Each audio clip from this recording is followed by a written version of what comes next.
Pentoza salati uchun ikkita sabzi, qizil va ko'k bulg'or qalampiri, pomidor, bodring, go'sht va chesnok kerak bo'ladi. Har bir masalliqni shunaqa holatda to'g'rab, har biriga tabga ko'ra tuz aralashtirib olamiz. Qizib turgan tovaga go'shtni solib, aralashtirib, qopqog'ini yopib 2 daqiqa davomida dimlab pishiramiz. Shunda go'shtni usti qotib qolmay, yumshoq bo'lib pishadi. Shundan so'ng qirg'ichdan chiqarilgan sabzini solamiz. Yaxshilab aralashtirib, qopqog'ini 2 daqiqa davomida yopib qo'yamiz.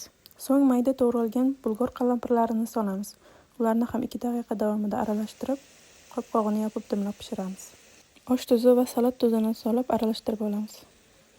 Endi pentoza xamiriga ozroq tuz solib, qaynoq suvni ustidan quyib dimlab qo'yamiz. 10 daqiqa davomida dimlanadi.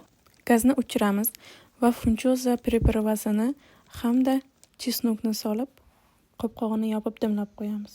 Quruq va toza sochiq yoki dasturxonga tayyor bo'lgan xamirlarimizni yoyib olamiz. Sababi pentoza salati qancha suvsiz bo'lsa, shuncha mazali bo'ladi. Tayyor massamizni xamir bilan aralashtiramiz. 2-3 osh qoshiq soya sousidan ham solamiz. Oldindan tayyorlab qo'yilgan pomidor va bodringni suvini siqib, idishimizga solib olamiz.